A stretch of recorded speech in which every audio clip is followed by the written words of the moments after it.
Bread is hard to come by these days, so let's just make our own. I'm gonna use this food scale in this video just because I think it's easier than trying to keep track of my measuring cups. If you don't have a scale, I'll put both metric and imperial measurements in the description. To start, you'll need some warm water for the yeast. You should be able to stick your finger in it without burning it. Then we're gonna add our yeast. This is what's gonna help the bread rise. Then we need something for the yeast to snack on. They love sugar, so I used honey here, but you can use whatever sugar you want.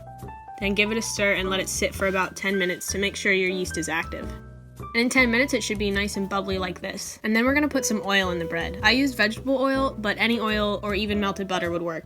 For the dry ingredients, you just need flour and salt. I like to mix the salt into the flour just so it doesn't go directly onto the yeast and kill it. So then I dumped everything into this bowl so that I had enough room to mix. I also kept about a cup of the flour out because depending on the day, you might need more or less flour. I ended up using it all anyway. So when your dough becomes too hard to stir, dump it out onto a floured board. It's gonna be sticky. So if it starts to get out of control, just wash your hands and scrape all the dough off the board. It doesn't have to be with a bench scraper, just use whatever you think will work. The goal is to get flour underneath it to prevent it sticking to the board. So now you're gonna knead the dough, and what you're trying to do is push the dough out with the palm of one hand and simultaneously rotate and fold the dough back onto itself with the other. Don't be afraid to use the flour. If it starts sticking badly, add a little more. So you'll know the dough is done when it slowly springs back after you poke it. So now it's time to let the dough rise. Oil up a big bowl, big enough for the dough to at least double in size. Use some of that oil to grease up your hands so that they won't stick to the dough. Then just plop it in there and move it around to coat it with the oil. I use a wet tea towel to cover my dough. You can use plastic wrap if you have to. So in 30 minutes to an hour, your dough should have doubled. The temperature of your kitchen will decide how long this part takes. Then you're gonna punch the dough. This just knocks out the big air pockets and excess air in the dough. Dust a clean board lightly with flour and turn the dough onto it. Try and shape it into a rectangle. Then you're gonna cut it in half. Get yourself 2 loaf pans and grease them. I sprayed them with oil, but you could use butter if you wanted. Put half the dough into the pan and try and mold it into the corners. It doesn't have to be perfect because it still needs to rise again. Uncover them again with a towel and let them rise until they're about an inch from the top of the pans. Maybe 30 minutes. Then you're gonna throw them in the oven. I baked these at 325 for about 35 minutes, but if you want a darker crust, you can bake them at 350 for 30 minutes. When they're done, brush the tops with butter. I have a vegan in my house, so I swapped all the dairy products with vegan versions. You can let them cool in the pan if you want, but I find that the bottoms can get a little soggy, so I like to remove them as soon as possible. Before you cut them, let them cool completely. You definitely want to use a serrated knife to cut these. So now it's time for the cornbread.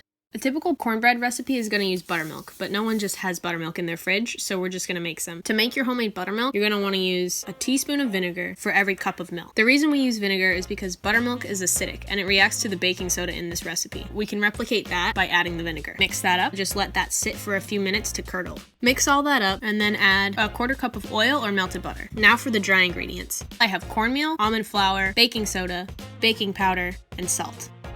Then you're gonna add the wet ingredients to the dry ingredients and mix that up. So because this cornbread recipe is gluten-free and it doesn't have any eggs, it doesn't hold together as well as if there was regular flour or eggs in it. But it still turns out just fine. And I figured people might not have eggs right now, they might not have regular flour right now, so I'm just trying to use what people might have. So I sprayed a cake pan with oil and lined the bottom with parchment paper. You can optionally put some cheese on top of this batter. I don't love cheese, so I'm not gonna do that. Then I just poured the batter in and baked it for about 25 minutes. I let it cool enough so that I could handle it and flipped it onto this rack. Once your cornbread is almost cooled, you can slice into it. You can serve this with butter, drizzle it with a little bit of honey, but my favorite way to serve it is with some maple butter. And all you need is maple syrup and butter.